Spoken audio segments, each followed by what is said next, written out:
नमस्कार. आपला कार्यक्रम आता पुढे सुरू होतो आहे. एखाद्या माणसाला जर सांगितलं की तुझ्याविषयी तू बोल, तर त्याला मर्यादा येतात. किती बोलायचं, स्वतःचं काय काय सांगायचं. मग तिथं त्याची थोडीशी ती थोडक्यात म्हणजे गाळणं लागतं तिथे. आणि मग काय सांगायचं, काही नाही सांगायचं. आणि मग एकाच बाजून ते होऊ शकतं. ह्या सगळ्यातनं एक मार्ग म्हणून असा असतो की त्याची मुलाखत घ्यायची. मुलाखतीत माणूस मोकळा होतो आणि त्याच्या आयुष्यातले वेगवेगळे टप्पे असतात. ह्या टप्प्यातलं सगळ्यात तो माणूस जास्तीत जास्त होत जातो. आमच्या प्रतिष्ठानने अजूनपर्यंत केसरीभाऊ पाटील, नंतर बिल्डर हावरे, वामनरी पेठ्यांची तिसरी पिढी, अशा अनेक व्यक्तींची, पितांबरीचे प्रभुदेसाई, ह्या सगळ्यांची मुलाखतीतनं ते जेवढे मोकळे झाले ना, त्या सगळ्यांचे नंतर असं मला सांगितलं की नाही, तुम्ही एकंदर माझ्या ह्याच्यातल्या ज्या अनेक गोष्टी मला स्वतः सांगता येणार नव्हत्या त्या कदाचित सांगता तुम्हाला आल्या किंवा सांगता. आणि त्या सर्वांच्या दृष्टीने कळणं आवश्यक असतं. पुन्हा त्याच्यात मला ह्या वेळेला एका पोलीस निवृत्त झालेल्या अधिकाऱ्याची मुलाखत घ्यायची होती. माझ्यापुढे 2 प्रश्न होते. आधी पोलीस म्हटल्यानंतर सामान्य माणसाच्या अशा जी प्रतिमा असते की थोडंसं आपण जरा 2 पड लांब राहतो. पण माणूस जवळ गेल्यानंतर मला काही लांब राहावं असं वाटलं नाही. पण त्याचं एक दुसरं असं होतं की ते स्वतःविषयी फार कमी बोलतात. आणि मग बोलता बोलता ते म्हटलं, अहो ह्याचं सांगा. नाही, ते सगळं माझी चेंबूरलाच माझी बहीण राहते वसुधा, ती सगळं तुम्हाला सांगेल. मग त्यांनी मला एक पुस्तक दिलं. ते पुस्तक पाहताना सुद्धा मला असं दिसलं, जे पुस्तक लिहिलं त्या बाईंनी, त्या प्रोफेसर आहेत, त्याच्यात सुद्धा लिहिलं की मी सरांनी सांगितलं की तुम्ही इतकं सगळं कार्य केलं आहे, काय केलं आहे कोविडच्या काळात वगैरे, तुम्ही काही सांगा ना. नाही, ते माझे सहकारी सांगतील. म्हणजे एक तऱ्हेचं ही वृत्ती असलेली माणसं ही थोडीशी स्वतःला लांब ठेवतात किंवा काय. मग पोलीस जसे सगळ्यांकडे पाहतात तशा नजरेने मी त्यांच्याकडे पाहायला लागलो. आणि मग मला दिसलं की ह्यांना दुसऱ्यांनी दिलेली माहिती आपल्याविषयी, म्हणजे आपण स्वतः दुसऱ्यांना जास्त कळतो का आपण स्वतःला सांगायचं नाही, ह्या फरार असताना मग मी असं ठरवलं काही नाही, त्यांच्या बहिणीकडे जाऊनच माहिती घ्यायची. ही बरीचशी माहिती मला बहिणींनी दिलेली आहे. आणि त्या ह्याच्यातनं आज हे रिटायर्ड झालेले पोलीस आयुक्त श्री विवेक फणसळकर यांच्याशी आपण गप्पा मारणार आहोत. ही मुलाखत नाही आहे, ह्या थोड्याशा गप्पा आहेत. आणि या गप्पातनं त्यांचं बालपण, कसा घडला माणूस, कुठले प्रसंग आले आणि कुठली आव्हानं त्यांनी झेललेली आहेत, यातनं हा माणूस मोकळा होईल. मोकळा म्हणजे दिसण्याच्या दृष्टीने मोकळा होईल, आपल्या दृष्टीने जरा स्वच्छ प्रतिमा होईल, अशा दृष्टीने मी आपली सुरुवात करतो. आपण लहानपणापासून शिक्षा हे करूया. तुम्ही बालपणापासून ते त्या शिवरामपंत दामले, तत्पूर्वी मी सांडू प्रतिष्ठानचं अभिनंदन करू इच्छितो. आणि आजचे सर्व पुरस्कार विजेते जे आहेत त्यांचं खूप कौतुक मनापासून आणि खूप खूप अभिनंदन आहे. काही ज्या कहाण्या आपण ऐकल्या लोकांच्या, त्या खूपच कष्टातून वर आलेली ही मंडळी आहेत, इथपर्यंत पोचली आहेत. म्हणून तुम्ही कौतुकाची थाप त्यांच्या पाठीवर जी दिली आहे त्याबद्दल तुमचं अभिनंदन. ते इथे आले त्याबद्दल त्यांचं अभिनंदन. आणि इतर सर्व लोक त्यांना ऐकायला पाहायला आले आणि इतका वेळ झाल्यानंतर अजूनही मला ऐकायला बसलेत, म्हणून तुमचंही अभिनंदन. तुम्ही अजूनपर्यंत तुमचे काही फक्त रिमार्क्सच ऐकले. आता खरा माणूस काय आहे, आणि पोलीस कमिशनर म्हणजे थोडंसं काहीतरी अपेक्षा वेगळ्या असतात. तरी आपण त्याला भीत होतो, आपण त्याला काही आदरयुक्त बघत होतो. हा कसा आहे माणूस, हा माणूस तुमच्यापुढे ठेवायचा, ही व्यक्तिमत्व तुमच्यापुढे साकार करायचं चाललेलं आहे. अभ्यास खेळात तुम्ही शिवरामपंत दामले इंग्लिश स्कूलमध्ये होतात, या सगळ्यातच तुम्हाला इंटरेस्ट होता. पण एक वैशिष्ट्य असं होतं की तुम्ही तुमच्या आजोबांच्या तालमीत असे तयार झालेला होता की एखाद्या विषयावर निर्भीडपणे तुम्ही ठामपणे छान बोलू शकायचा. ही तुमच्यात कशी काय कला आली, कसं काय आलं? नाही, बोलू शकायचं नाही, अजूनही बोलू शकतो. नाही, आता अनुभवाने येतो, वयानुसार येतो. पास्ट टेन्समध्ये नाही आहे. पण हे खरं आहे की शाळेमध्ये म्हणजे आमचं भाग्य होतं, पुण्याला महाराष्ट्रीय मंडळ ही जी संस्था आहे कॅप्टन शिवरामपंत दामले यांनी सुरू केलेली, त्या शाळेमध्ये माझं शिक्षण झालं. आणि थोडीशी ती सातारा सैनिक स्कूलसारखी सैनिकी शाळा आहे. अर्थात अभ्यासक्रम सगळा नेहमीचाच. आणि खेळ असेल, वक्तृत्व असेल, नाट्य, कला आणि अभ्यास असं सर्वच मुलांना ते तिथं द्यायचे शिक्षण, प्रशिक्षण. आणि त्यातून मग हे सगळं घडत गेलं.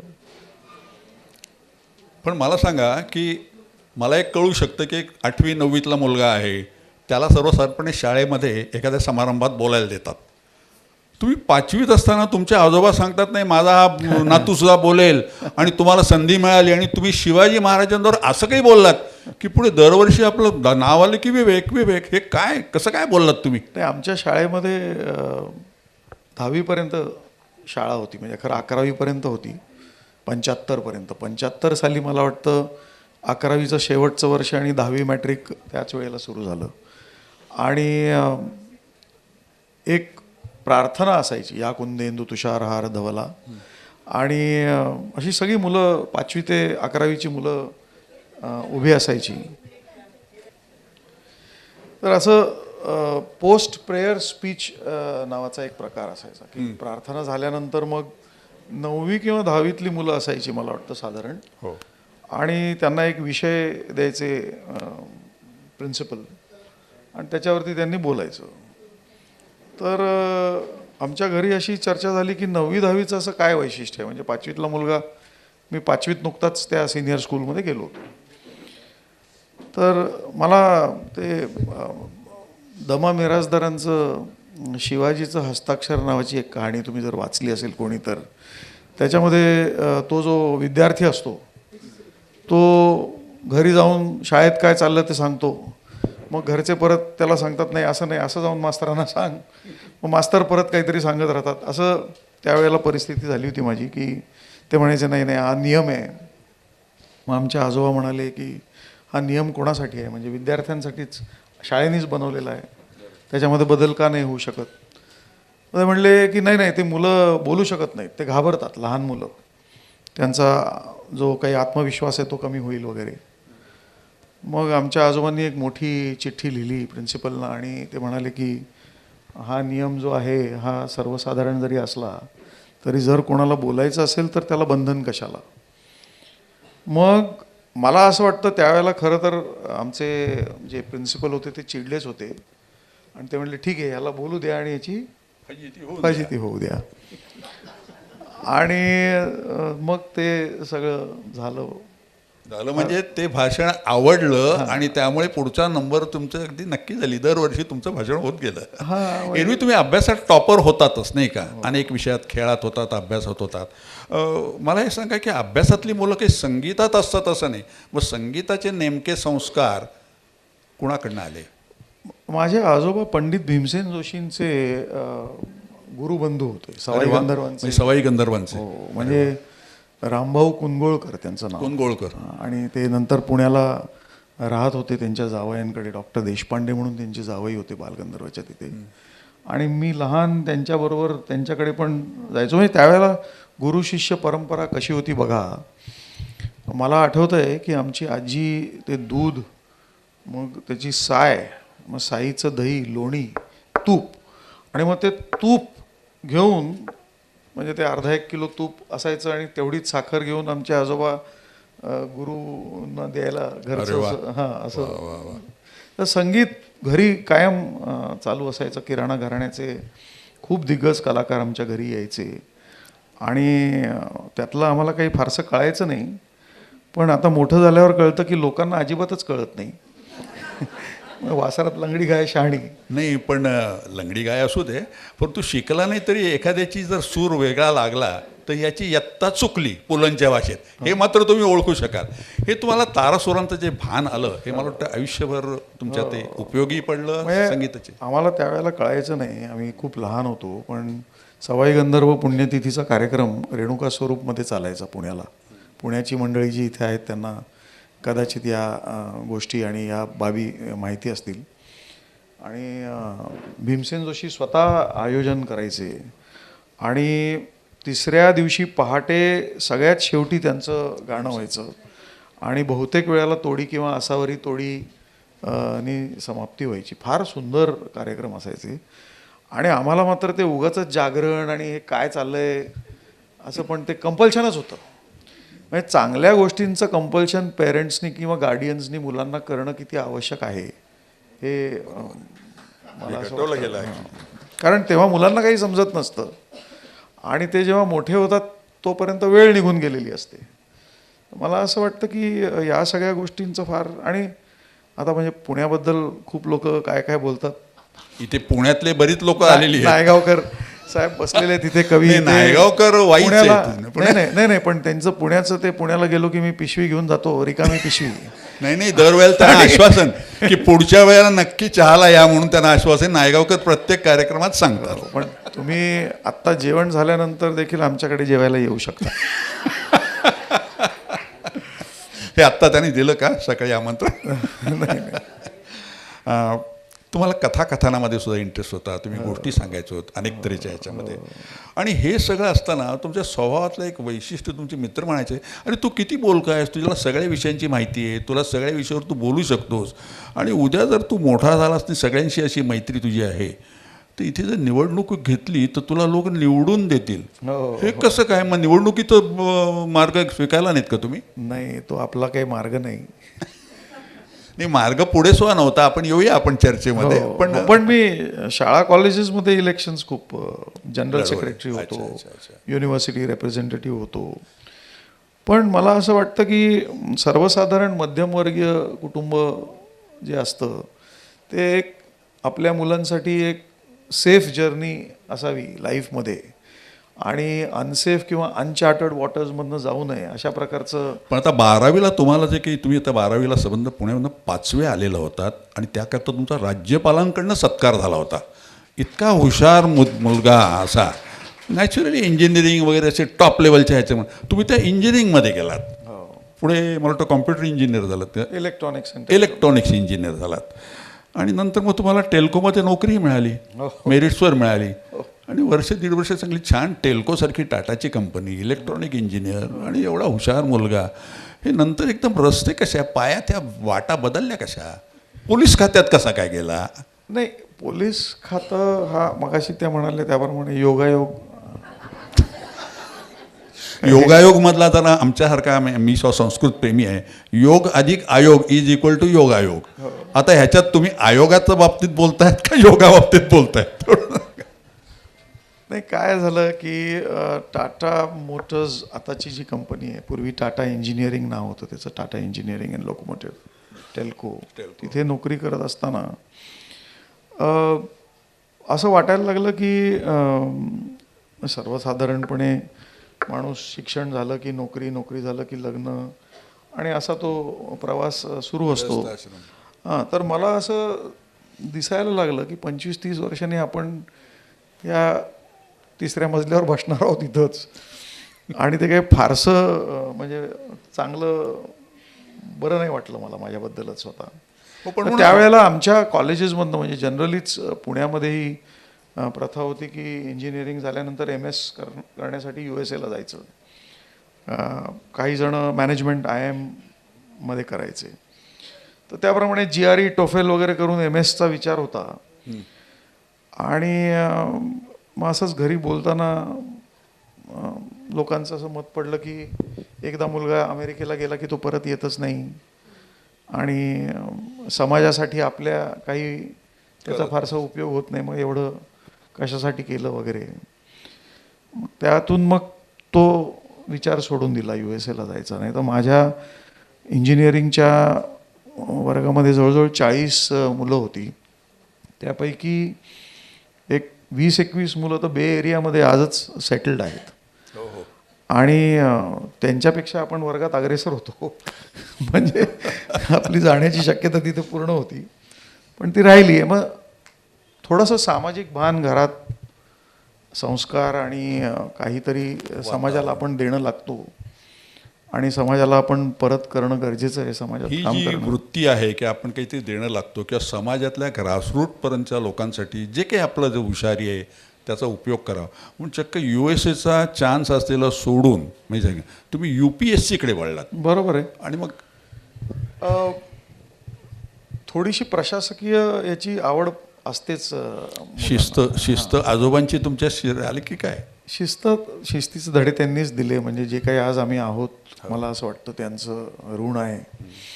आणि इंजिनिअरिंग झाल्यानंतर टेल्कोमध्ये उत्तर भारतीय अधिकारी खूप होते, म्हणजे इंजिनियर्स होते.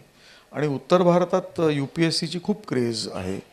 आणि माझ्यासोबत जे काही 2-3 इंजिनियर्स होते ते सतत एकमेकांशी चर्चा करत राहायचे जनरल स्टडीजबद्दल, ह्याच्याबद्दल. मी पण त्याच्यात सहभागी व्हायचो. आणि मला काही कल्पना नव्हती की ते या परीक्षेचा अभ्यास करतायत. तर त्यात एक संजय श्रीवास्तव म्हणून होते, ते नंतर IPS गुजरात काडरमध्ये गेले. मला 1 वर्ष सिनियर होते, अहमदाबादचे कमिशनर राहिले ते. तर ते ती परीक्षा पास झाले आणि मला ते म्हणाले की तू अभ्यास न करता सुद्धा होऊ शकतोस असं वाटतं मला, तू ही परीक्षा दे. मग त्यांनी हिस्ट्री आणि सोशॉलॉजी हा विषय ऑप्शनल्स म्हणून घेतला होता. आता एकच ऑप्शनल असतो नवीन ह्याच्यात. आमच्या वेळेला 2 ऑप्शनल्सचा अभ्यास करायला लागायचा. आणि ते म्हणजे पोस्ट ग्रॅज्युएशनच्या पेक्षा थोडं वरच्या लेवलचं सिलेबस असायचं. तर त्यांनी हिस्ट्री सोशॉलॉजी घेतलं होतं, तर मी पण हिस्ट्री सोशॉलॉजी घेतलं. कारण बाळकडू असं होतं की जर एखादं कोणी एखादी गोष्ट करू शकत असेल तर तू का नाही करू शकत. आता बाळकडू म्हटल्यानंतर मला सांडूंचं कुठेतरी आठवण झाली. ते लहानपणापासून डोंगरेंचं बालामृत पण होतं त्यावेळेला खूप फेमस. नाही, पण आम्ही आपलं बाळकडू म्हणा, हे म्हणा, आणि बायकाने काढे, म्हणजे हे काही आसवं घ्यायची. आणि मला भीमसेनजींची एक आठवण होते. सत्कार होता, सहज सांगतो आता, जितेंद्र अभिषेकींचा षष्टपदीचा सत्कार होता. आणि सगळे लताबाई प्रमुख, भीमसेनजी, नंतर अनेक गायक, माणिक वर्मा बसलेल्या, आणि ह्या सगळ्यांचा एक सत्कार समारंभ झाला होता. आणि घरचं कोणतरी पाहिजे, तर कोण बोलणार, तर सगळी यांची बड्याबडी नावं म्हटल्यानंतर सगळे जण नाही. आणि दिरानातला सत्कार होता. तिथं माझं नाव कोणतरी आनंद मामा बोलतात म्हणून कोणतरी सुचवलं आणि मला तिथे बसायला दिलं. मी वपू काळेंच्या शेजारी बसलो होतो. काय असेल तुम्हाला मामा कोण म्हणाल? आणि काय गंमत सांगतो तुम्हाला की नॉर्मली पुण्यात पोलिसांना मामा म्हणतात. तर जसं मागाशी ते म्हणले सूर लागला दुसारांचा, तसा पटकन काय जे लागलं ते भाषण चांगलं झालं. आणि 3 दिवस कार्यक्रम होता. दुसऱ्या दिवशी भीमसेनजीचं गाणं होतं.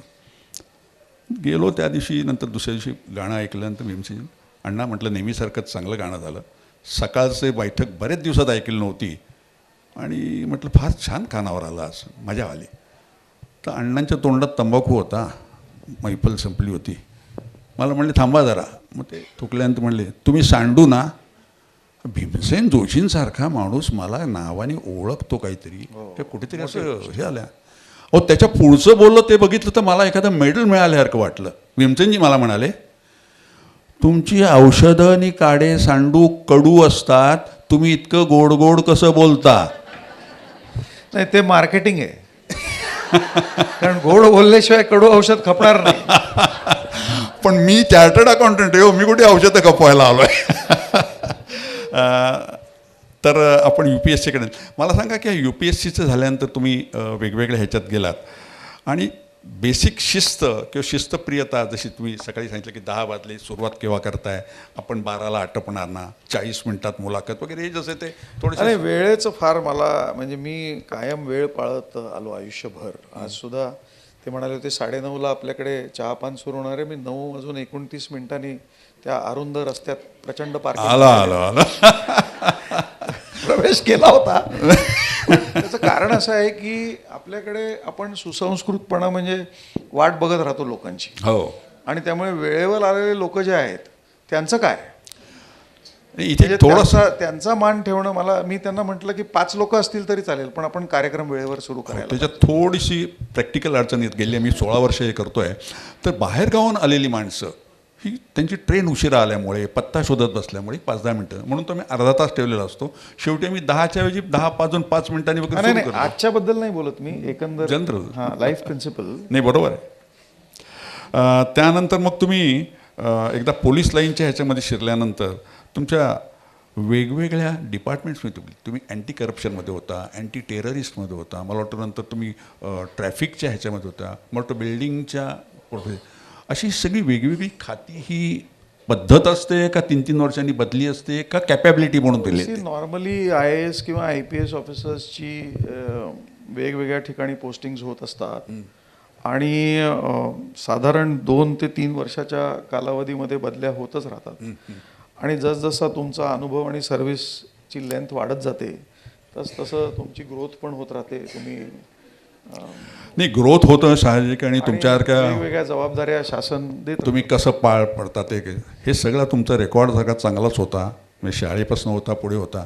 पण चक्क PC अलेक्झांडर सारख्या राज्यपालांनी 4-5 माणसं असताना सांगितलं की नाही मला ADC, लक्षात घ्या राज्यपालांचा ADC होण्याचं निवड तुमची केली. हे साधारण कुठल्या ह्याच्यावर केली? मला एक माहिती म्हणून पाहिजे. नाही, म्हणजे अलेक्झांडर साहेब हे पहिले गव्हर्नर होते ज्यांनी IPS ऑफिसर्सची मुलाखत घेऊन सिलेक्ट केला ADC. अरे वा. नॉर्मली गव्हर्नमेंट हे करतात, रेकमेंडेशन असतं. मला असं वाटतं मला त्याच्यामध्ये थोडासा फायदा हा झाला की मी एक स्थानिक मराठी भाषिक अधिकारी होतो आणि असा अधिकारी आपल्यासोबत असला तर त्यांचे म्हणजे महाराष्ट्रभर दौरे असायचे, राज्यपालांचे कार्यक्रम खूप असतात, त्यामुळे आणि माहीत नाही त्यांना थोडंसं बरं वाटलं असेल.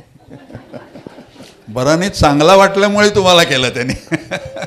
मला सांगा की अशा ह्या लेवलला ADCज फार वरची पोस्ट आहे आणि सगळ्या म्हणजे थोडक्यात राज्यपालांच्या बरोबर सगळ्या जबाबदाऱ्या त्यांच्या ज्या असतील ह्याचा मोस्ट पहिला जर म्हणतो चार्ज तो त्यांच्याकडे असतो.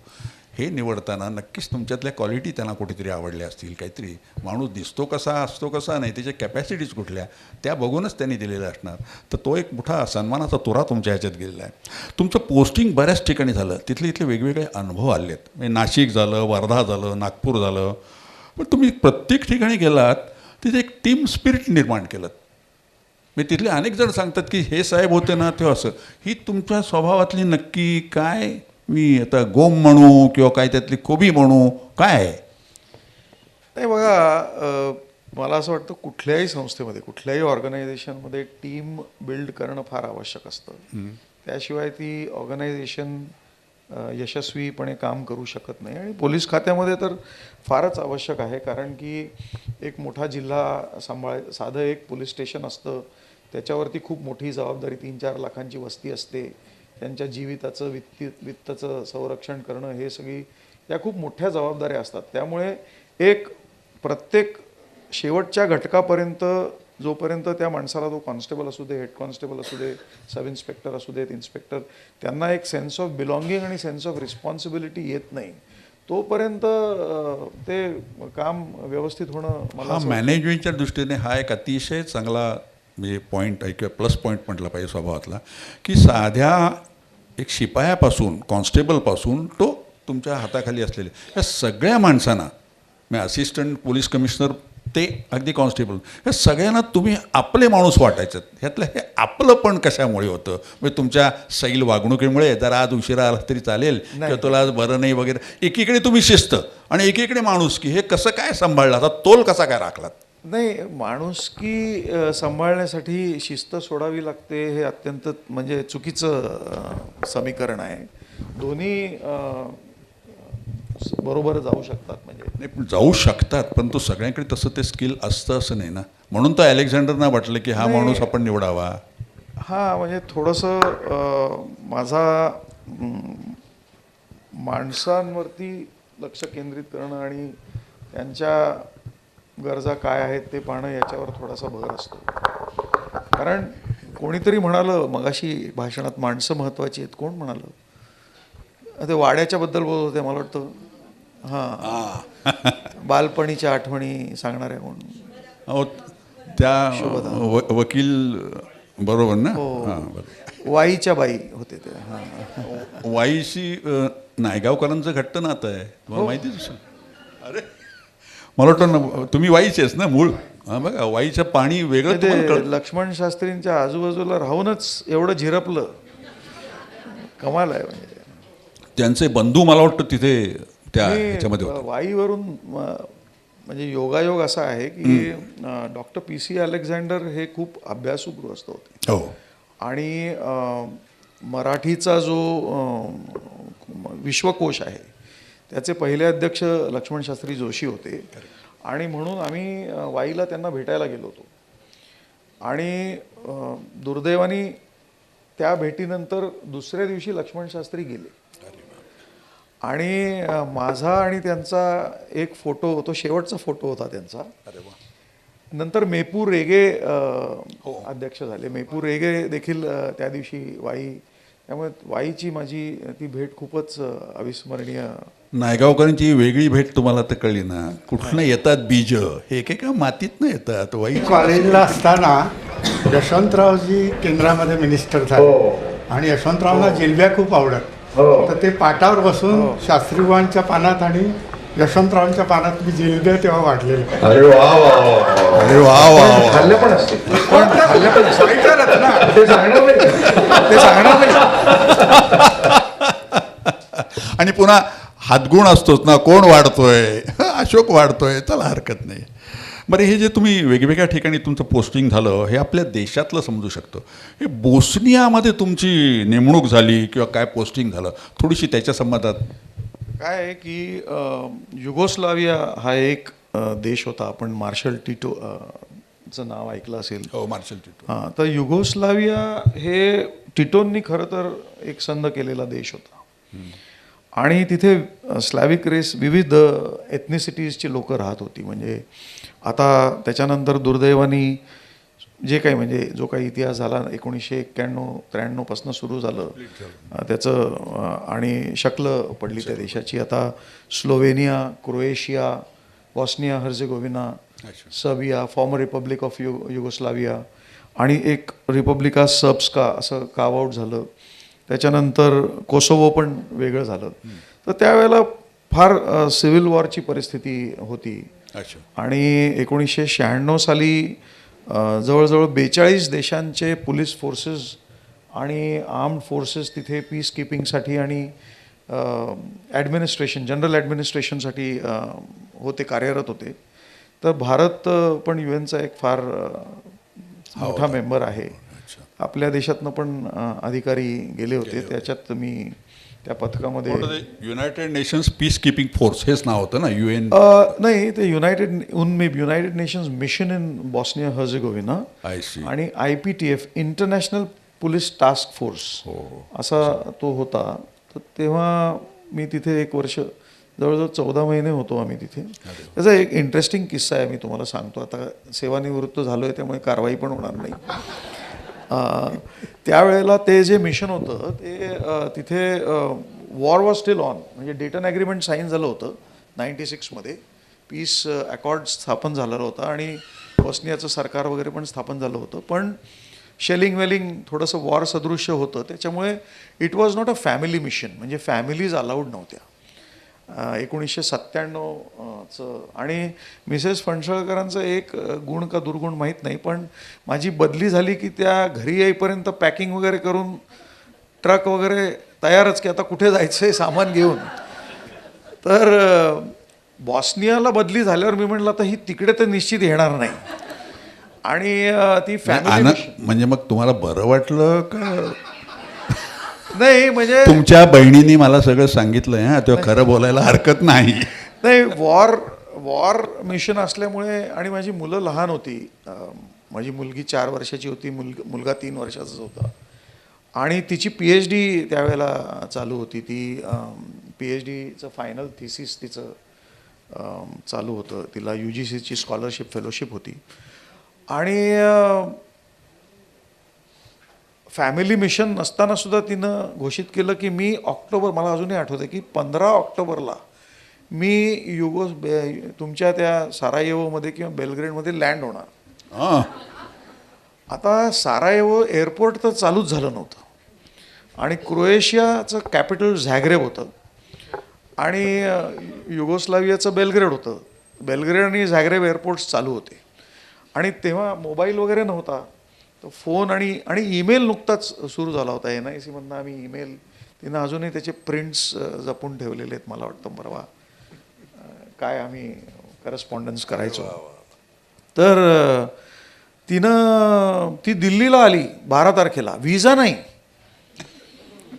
आणि तिकीट काढलेलं होतं. मला वाटतं कुठल्या तरी रशियन एअरलाईन्सचं का कुठलं तरी एअरलाईन, जे स्वस्तात तेव्हा मेक माय ट्रिप वगैरे नव्हतं, पण तरीसुद्धा तिनं रिसर्च करून प्रॉपर तिकीट काढलं.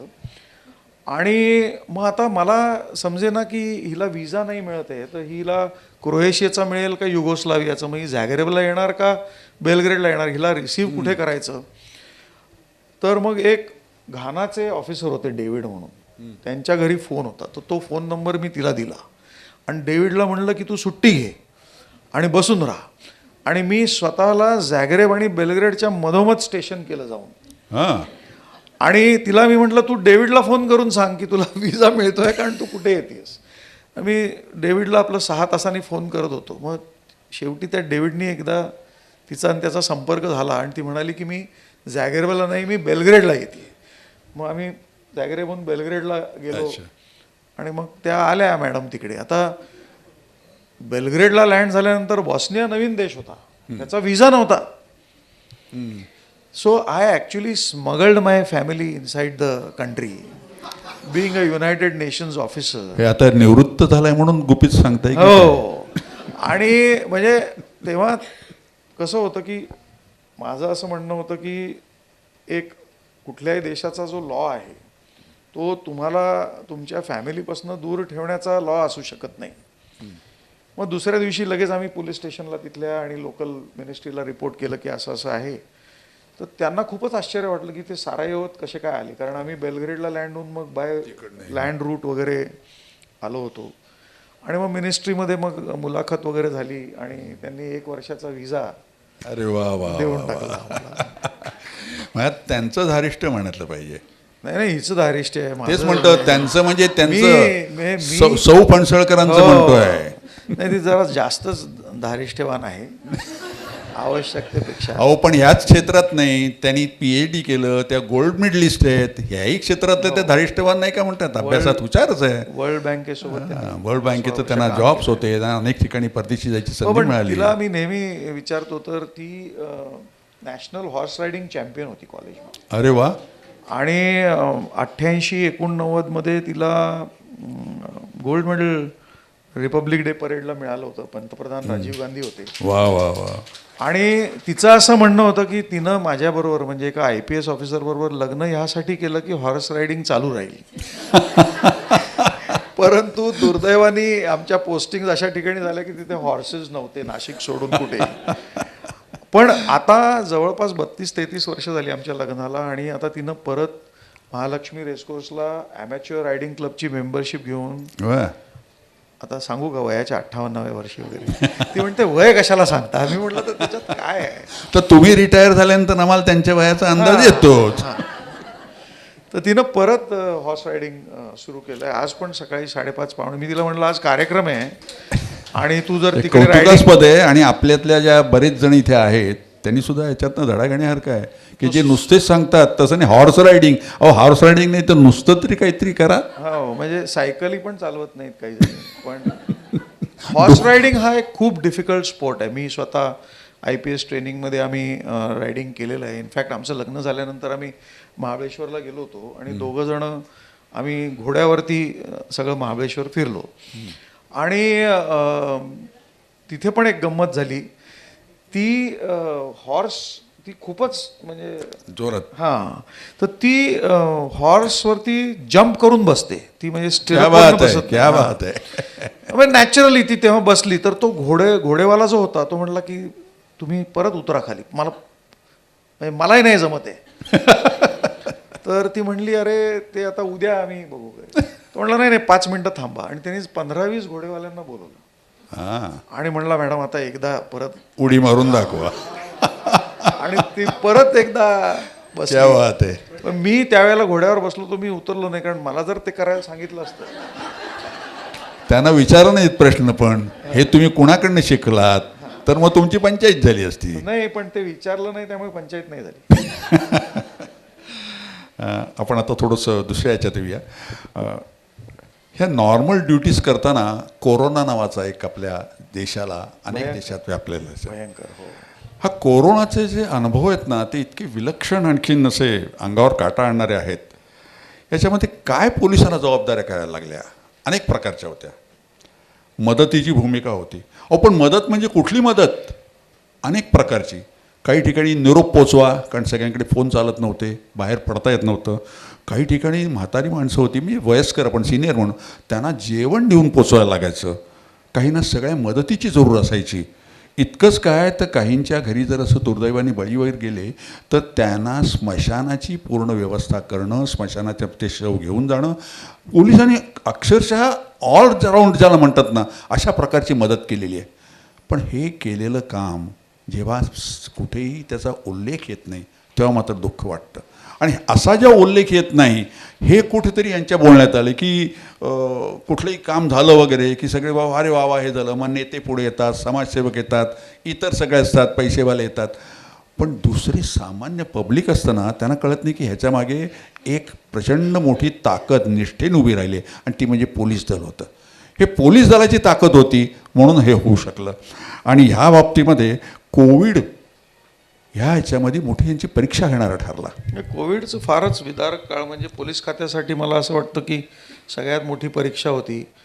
आणि म्हणजे सर्वसाधारण इतर देशांमध्ये आपण बघतो की ज्या काही सूचना दिल्या जातात नागरिक व्यवस्थित, आपल्याकडे लोकांना घरी ठेवणं हा सगळ्यात मोठा उद्योग पोलिसांच्या मागे लागला होता. आणि म्हणजे विलक्षण आपली जनता फार भारी आहे बरं का, मी तुम्हाला सांगतो. आणि मग थोडंसं मग ते भाजी आणायला सूट आणि असं असायचं. तर आम्हाला असे अनुभव आले की एकच CCTV मॉनिटरिंग आम्ही करत होतो, एकच माणूस दर 1 तासाला भाजीची पिशवी घेऊन बाहेर पडत होता. आणि मग एकदा कोथिंबीर आणत होता, एकदा काय टोमॅटो आणत होता. असं म्हणजे इतके निष्ठावान भाजी आणणारे नवरे त्यावेळेला पहिल्यांदाच सगळ्या पत्नींना बघायला मिळाले. कोरोनाचा दुसरा आणखीन एक प्रॉब्लेम झाला की नवरे घरी आणि बायकांना खरंच यांचं काय करायचं समजत नव्हतं. दर तासाला चहा वगैरे. तुम्हाला मी म्हणजे विनोदाचा भाग सोडला तर सांगतो की हजबंड वाईफ मध्ये स्ट्राईफ खूप निर्माण झालं आणि खूप भांडणं आणि खूप कंप्लेंट्स पोलीस स्टेशनला विशेष करून स्त्री वर्गाच्या यायच्या. कारण हा कामधंदा नसलेला माणूस घरी जर बसलेला असेल तर म्हणजे खूप असून अडचणी नसून खोळंबा या म्हणीचं अगदी प्रत्येक नाही, नसून खोळंबा की नाही माहीत नाही, असून अडचण नक्की, अशी परिस्थिती झाली होती. रतन टाटाने असं म्हटलं होतं की 2024 साल हे जीव वाचवण्याचं वर्ष आहे. आणि ह्या काळामध्ये पण त्यावेळेला आम्ही तुम्हाला सांगतो की आम्ही एक निर्णय घेतला की आपलं काम नाही आहे हे असं आपण मानायचं नाही. कुठलंही काम हे आपलंच राहील. कंट्रोल रूमला आमच्या सूचना, मी त्यावेळेला कमिशनर ऑफ पोलीस ठाणे होतो आणि ठाण्यामध्ये खूप म्हणजे ठाणे महापालिका, भिवंडी महापालिका, कल्याण डोंबिवली महापालिका, उल्हासनगर महापालिका, बदलापूर, अंबरनाथ इथपर्यंत विस्तृत 1.25 कोटीचं पॉप्युलेशन. आणि त्या सगळ्या म्युन्सिपल अथॉरिटीजमध्ये सुसंगती ठेवणं. कारण समजा एका कॉर्पोरेशनमध्ये नियम वेगळा आणि दुसरं भिवंडीतनं बाहेर पडलं आणि कल्याणला अडवलं तर कसं चालेल. तर ते सगळं बघणं फार एक जिकिरीचं काम होतं. हा अतिशय परीक्षा घेणारा जो समन्वय होता तो तुम्ही फार चांगल्या तऱ्हेने सांभाळलात. याचं कौतुक कुणी करावं. मग जेव्हा आपण ह्याच्यावर माहिती वाचत जातो ना, तेव्हा मुंबईला असं कोणी केलं नाही, पुण्याला केलं नाही, पुणेकर असूनही सांगतो तुम्हाला, बेंगलोर नाही, दिल्ली नाही, कलकत्ता नाही, चेन्नई नाही. पण आज तिथे पाहायला गेलं तर लंडन सेज पब्लिकेशनमध्ये एक आर्टिकल पब्लिश झालं. त्याच्यात असं लिहिलं की या कठीण परीक्षा घेणाऱ्या काळामध्ये जर सुसंगत कोणी काम केलं असेल आणि सगळ्यांना जास्तीत जास्त न्याय देऊन ते उत्तम प्रकारे करायचं असेल तर ते ठाणा पोलीस कार्यालयाने केलेलं आहे. जगाच्या इतिहासात कोरोनावर अभ्यास होतो आणि त्यातला एक ज्या वेळेला तिथे आणि त्यावेळेला तुम्हाला आठवत असेल की रेल्वेज वगैरे पण बंद होत्या आणि मग नंतर केंद्र सरकारने रेल्वे सुरू करण्याचा निर्णय घेतला. आणि मग आपल्याकडे मुंबईला एक ट्रेन त्यांनी मला वाटतं कुर्ला टर्मिनसवरनं सोडायचा निर्णय घेतला उत्तर भारतात.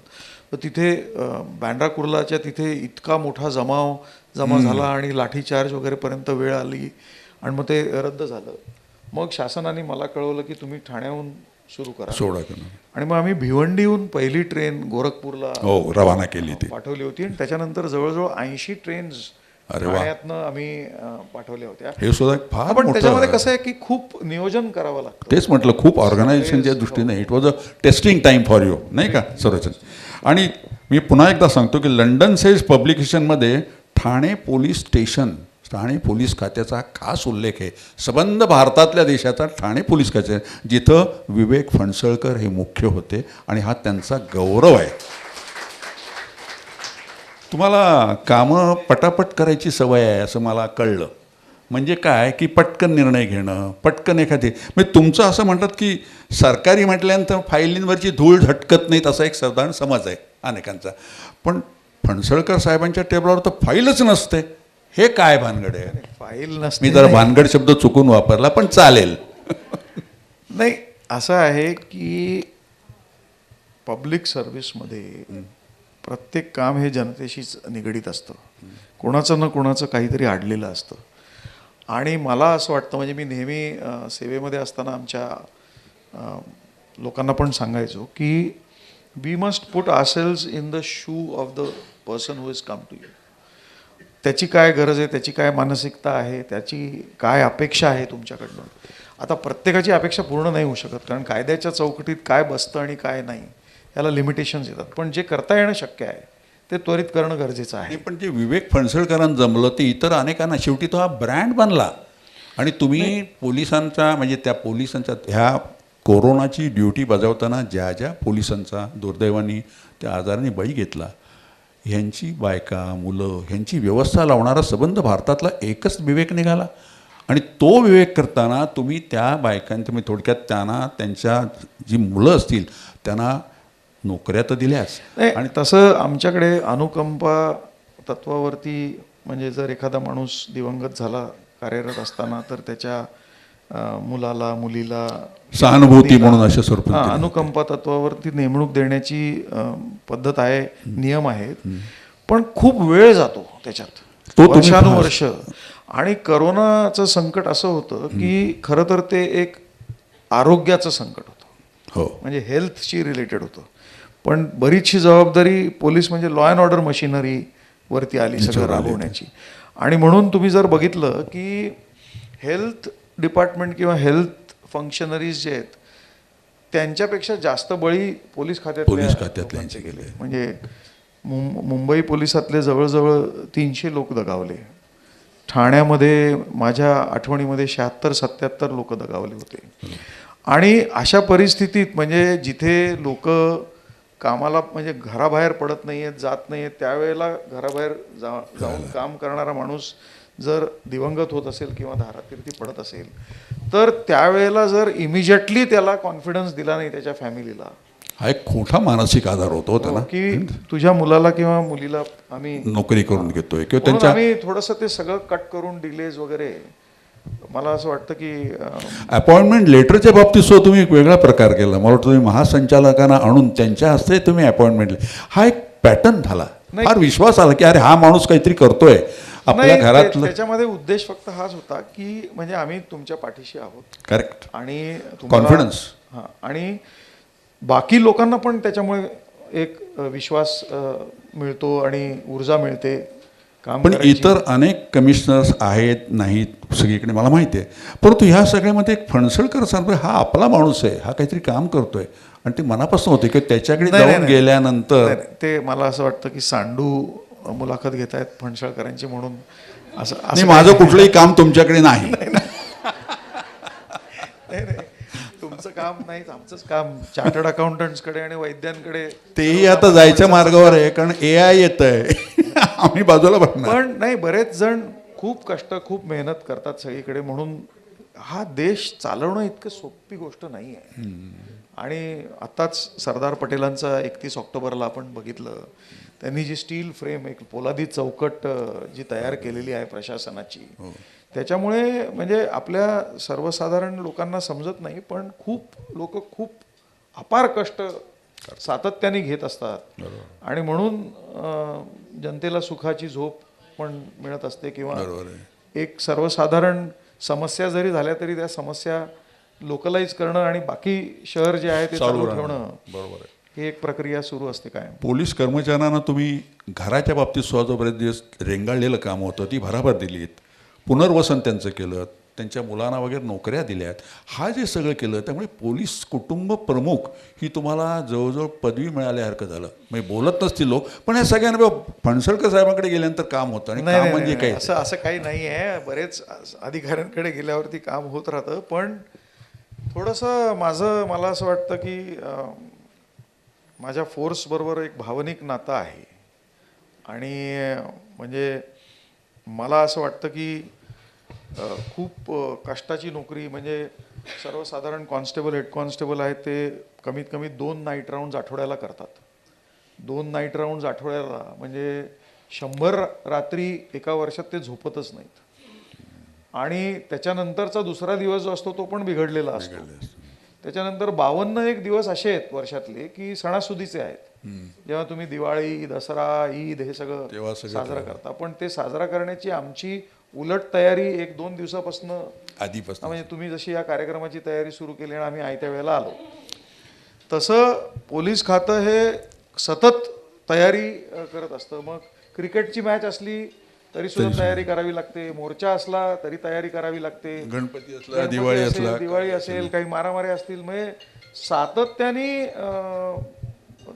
काम करत राहणारे हे जे लोक आहेत, तर मला असं वाटतं की त्यांना थोडंसं नेतृत्वाबद्दल विश्वास निर्माण करणं, आस्था निर्माण ह्याच्यात करणं. एक माणुसकीचा झरा जो जर एखाद्या खाकी वर्दीच्या आतनं जर वाहत असला आणि त्याचा विश्वास जर समाजाला मिळाला, तर त्या माणसांना, अशा माणसांबद्दल एखादं पुस्तक लिहावं असं वाटतं. तुमच्याविषयी खाकी वर्दीतला किंवा कोरोनाच्या काळातील विवेक म्हणून असं आलं आहे. आणि एक पुस्तक इतकं सुंदर आहे आणि त्याच्यामध्ये आहे की त्याच्यात तर काही जणांनी लिहिली आभाळेवढी उंची. त्यातले 2-4 प्रसंग सांगायचे ठरवले ना तरी इथे वेळ बराच जाईल. पण त्याच्यात डॉक्टर श्रीपाद बोडस जे प्रख्यात होतं त्यांचं जरा थोडंसं तुम्ही सांगा. त्यांना पहिल्यांदा प्राईम मिनिस्टरच्या ऑफिसमधून फोन आला. श्रीपाद बोडस म्हणून ठाण्याचे प्रख्यात डॉक्टर, आणि त्यांना प्राईम मिनिस्टरच्या ऑफिसमध्ये की तुमच्याकडे आता ट्रीटमेंट सुरू झालं आहे ना, कोरोना सुरू आहे हे. त्यानंतर तिथल्या लोकल यांच्याकडनं आपल्या आयुर्वेद नाही, हेल्थ डिपार्टमेंटकडनं गेला. आणि शेवटी मी ठाणे शहराचा कमिशनर बोलतोय, तुम्हाला सगळं ठीक मिळतं आहे ना, सगळं मिळतं. तर ते म्हणले मी आता कोलमडून पडायचं बाकी पोलीस एवढ्या सामान्य माणसाच्या ह्याच्यामध्ये इतका इंटरेस्ट घेतात. त्यांनी इतकं मुद्दाम लिहून ठेवलं आहे साहेब की मी सुरुवातीला तर पेशंट्स आपण ट्रॅकिंग करत होतो ना त्यांचं, की त्यांचा संपर्क कोणाबरोबर झाला आहे, कारण मग त्यांना पण करोना होऊ शकतो, त्यांना आयसोलेट करणं हे सगळं चालू होतं. आणि माणसं इतर खात्यामध्ये थोडीशी कमी पडली की मग पोलिसांना तिकडे पण करावं लागतंच. तर आम्ही एक टास्क फोर्स सेटअप केला होता ठाण्यामध्ये, आणि प्रत्येक करोनाचा पेशंट जो आहे त्याला ट्रॅक करून, कारण कधी कधी काय होत होतं की नवरा आणि बायको दोघांनाही करोना झाला, मूल लहान आहे, करेक्ट, आणि ते मूल कोणाकडे जाणार. मग एक लेडी पोलीस कॉन्स्टेबल पाठवून काही जेवणाची वगैरे व्यवस्था, कारण शेजारी पाजारी दरवाजे उघडायला तयार नव्हते. आणि खूप म्हणजे इतकी भयानक परिस्थिती, असं वाटायचं की काय म्हणजे अशा ह्याच्यातनं एखादा जेव्हा असा माणुसकीचा धारा वाहतो ना, एखाद्यांनाही विवेकांना फोन केला, फणसळकरांना फोन केला की माझी 2.5 वर्षाची भाची आहे, दरवर्षी तिच्या वाढदिवसाला मी केक आणतो वगैरे, पण आता मी केक आणायला जाणार कसा, काय करणार, तिचा वाढदिवस तसाच जाणार का. फणसळकरांना राहवलं नाही. 1 तासाभरात त्याने एका कॉन्स्टेबलमार्फत त्यांच्या घरी केक पाठवून दिला 2.5 वर्षाच्या एका छोट्या मुलीसाठी. आता हे कुठेतरी माणुसकीची झर आहे. हो नाही, ह्या छोट्या आहे, खूप छोटी गेस्चर्स आहेत. See life is too big, आणि ह्युमन एलिमेंट, मला असं वाटतं की आपण प्रत्येकजण आपापल्या वर्तुळामध्ये अशा छोट्या गोष्टी म्हणजे काही ना काही करतच असतो. आणि प्रत्येक आपल्याला काही माहितीच असायला पाहिजे असं नाही माणूस नाही. पण कड साहेबांच्या बाबतीत तुम्ही जे काही कामगिरी केलीत ना, अगदी नीता अंबानींना फोन करण्यापर्यंत, जरा तुम्ही थोडंसं थोडक्यात सांगितलं तर जरा. योगायोग असा की आम्ही 3 दिवसापूर्वी नाशिकला एका लग्नाला गेलो होतो. बरं.